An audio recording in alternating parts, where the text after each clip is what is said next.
All right, all you theological nerds or end time geeks out there, just like me, we're going to talk about our eighth argument against post-millennialism.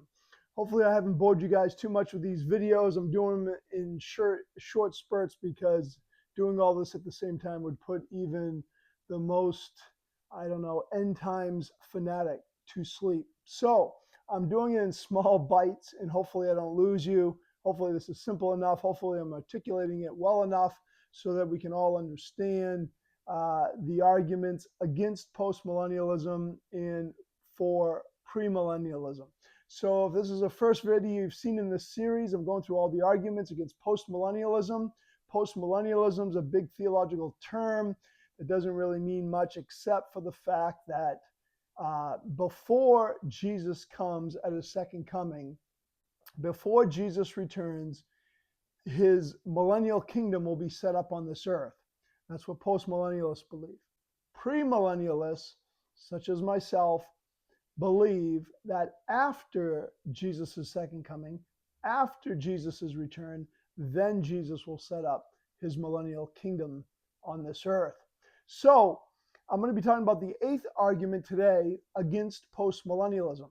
And it's simply this, that the defined system of thought for what we call postmillennialism didn't begin until the 17th century AD.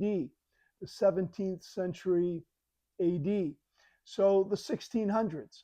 So that's pretty crazy, right? So for the first 1500 plus years, the church did not have postmillennialism as a theological system worked out. Now, there were some ideas of postmillennialism in the early church, but as a systematic thought, as a theological system all worked out, that didn't happen until the 17th century.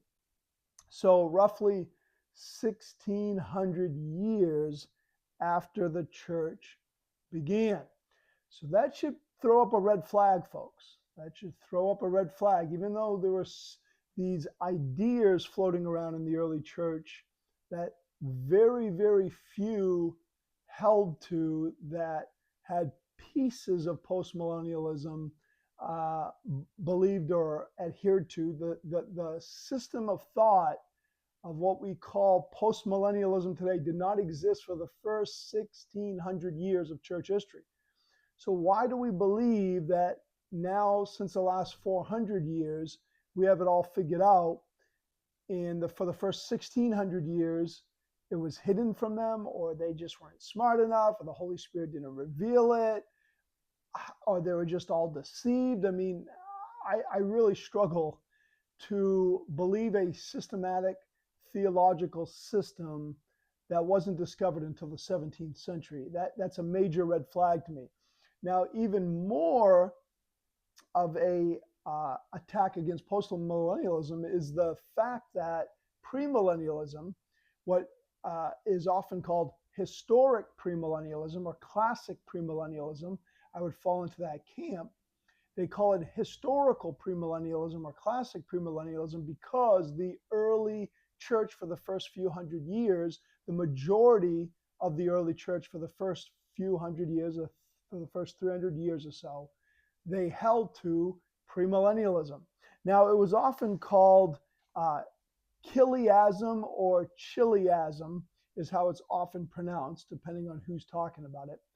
But Chiliasm or Chiliasm was the belief in premillennialism. They believed in a literal 1,000-year reign of Christ on this earth that would happen after Jesus' return. Jesus would rule and reign from the throne of David in Jerusalem in Israel over a national, political, earthly kingdom. This is what the majority of the early church for the first 300 years believed. So that does even more damage to postmillennialism. So let me give you an example of early church fathers who held to this. Now, this is the strongest argument from history. Now, of course, we don't ultimately base our arguments on church history. We base our theological arguments on the scriptures. But church history can add or subtract to our views So we want to certainly look to church history, not assume that we have it all figured out in the 21st century, because there's a lot of wise, smart theologians and scholars and Bible teachers all throughout the history of the church. And we need to look at church history, and especially the first few hundred years, because some of these guys actually knew the authors of the Bible. So, for instance, Ignatius and Polycarp. Ignatius and Polycarp. These were two early church fathers that existed in both the first and second century AD, and they personally knew John, the apostle. Why is that significant? Because John the apostle is the one who wrote the book of Revelation. He wrote the book of Revelation. So these were disciples of John, so they were mentored personally by him and knew him and had relationship with him, friendship with him, and therefore they were premillennialists, Ignatius and Polycarp. So if they got it wrong by the guy who wrote the book of Revelation, that's hard to believe. That's a hard pill for me to swallow. I'm inclined to think that the disciples and mentorees, is that even a word? Those who were mentored by the author of Revelation, John, the apostle, that they probably got their end time theology correct. I'm just saying, that makes sense to me. But again, we don't look to ultimately the church history, but the Bible. But this view in church history that Polycarp and Ignatius, disciples of John, believed in premillennialism adds a strong weight to premillennialism.